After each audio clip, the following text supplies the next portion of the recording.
Hi friends, SSC, PSC, RRB പോലുള്ള competitive എക്സാമിന് prepare ചെയ്യുന്ന പലരും നേരിടുന്ന പ്രശ്നമാണ് നാഷണൽ പാർക്കുകൾ എങ്ങനെ കൺഫ്യൂഷൻ ഇല്ലാതെ ഓർത്തു വെക്കാം എന്നുള്ളത്. എങ്കിൽ ഇനി ആ പേടി വേണ്ട. അത് പഠിക്കാൻ വേണ്ടിയുള്ള സിമ്പിൾ ട്രിക്കാണ് നമ്മളിവിടെ പറയാൻ പോകുന്നത്. ഈ വീഡിയോ ഫുൾ എല്ലാവരും കാണുക. ക്ലാസ് ഇഷ്ടപ്പെടുകയാണെങ്കിൽ നമ്മുടെ channel learn with fun like ചെയ്യുക, ഷെയർ ചെയ്യുക, സബ്സ്ക്രൈബ് ചെയ്യുക. ആദ്യം നമ്മൾ നോക്കുന്നത് മേഘാലയയിലെ നാഷണൽ പാർക്കാണ്. മേഘാലയയിൽ പ്രധാനപ്പെട്ട രണ്ട് നാഷണൽ പാർക്കാണുള്ളത്. ഒന്ന് ബാൽപക്രം നാഷണൽ പാർക്കും രണ്ട് നോക്രേക്ക് നാഷണൽ പാർക്കും. ബാൽപക്രം നാഷണൽ പാർക്ക് വരുന്നത് 1987-ലും നോക്രേക്ക് നാഷണൽ പാർക്ക് വരുന്നത് 1986-ലും. ഇത് പഠിക്കാനുള്ള കോഡാണ് ബാലൻ മേഘത്തെ നോക്കി. ബാൽപക്രം നാഷണൽ പാർക്കിനെ നമുക്ക് ബാലനായിട്ട് എടുക്കാം. മേഘാലയായിട്ട് കണക്ട് ചെയ്യണമല്ലോ. അപ്പം മേഘത്തെ നോക്കി. ബാലൻ ആരെ നോക്കിയത്? മേഘത്തെ നോക്കി. എളുപ്പമല്ലേ അത് പഠിക്കാന്? അപ്പൊ മേഘാലയ ഇനി തിരിഞ്ഞു പോവുമോ? ഇല്ലല്ലോ. ഇനി അടുത്തതിനകത്തോട്ട് പോവാം. കർണാടകയിൽ പ്രധാനപ്പെട്ട 5 നാഷണൽ പാർക്കാണ് നമ്മൾ പഠിക്കുന്നത്.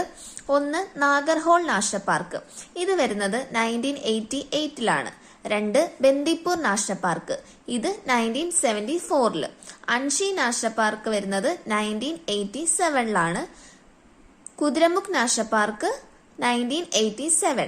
ബാനർഘട്ട നാഷണൽ പാർക്ക് വരുന്നത് 1970.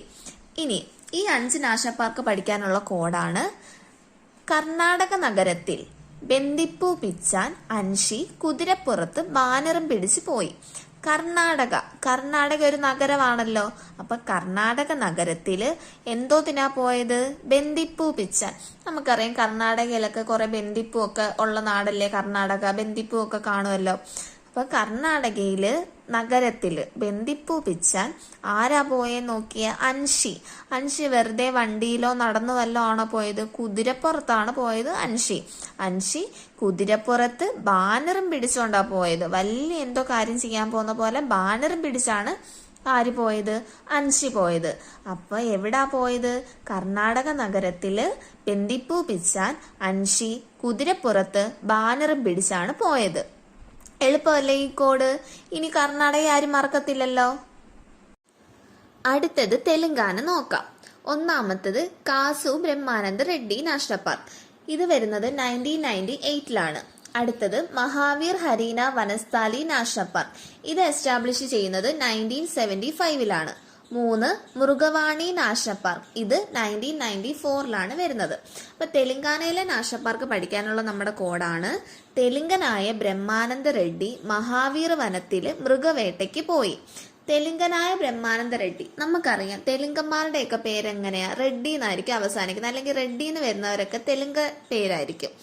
മഹാവീർ വനസ്ഥാലി എന്നുള്ള നാഷണൽ പാർക്കിനെ നമുക്ക് മഹാവീർ വനത്തില് എന്തിനാ പോയെന്ന് നോക്കിയ? മൃഗവേട്ടയ്ക്ക്. വനത്തിൽ എന്തോത്തിനായിരിക്കും കൂടുതലും പോകുന്നത്? മൃഗവേട്ടയ്ക്കൊക്കെ ആയിരിക്കുമല്ലോ പോകുന്നത്. അപ്പൊ മൃഗവേട്ടയ്ക്ക് പോയി.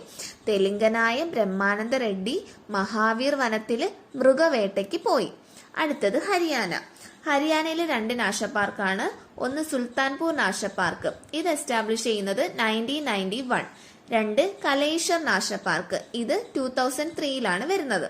ഇത് പഠിക്കാനുള്ള കോഡാണ്: സുൽത്താനെ കാലൻ അരിഞ്ഞു കൊന്നു. സുൽത്താൻപൂർ, കാലൻ കലേശ്വർ, അരിഞ്ഞു കൊന്നു. ഹരിയാനയായിട്ട് നമുക്ക് കണക്ട് ചെയ്യണമല്ലോ. അതിനുവേണ്ടിയാണ് അരിഞ്ഞു കൊന്നു എന്ന് എടുത്തത്. എളുപ്പമല്ലേ ഈ കോഡ്? ഇന്നത്തെ ക്ലാസ് നമ്മൾ ഇവിടെ വെച്ച് നിർത്തുന്നു. ക്ലാസ്സും കോഡുകളും എല്ലാവർക്കും ഇഷ്ടപ്പെട്ടെന്ന് കരുതുന്നു. ക്ലാസ് ഇഷ്ടമായെങ്കിൽ നിങ്ങളുടെ ഫ്രണ്ട്സിനും കൂടി ഇത് ഷെയർ ചെയ്യുക. താങ്ക്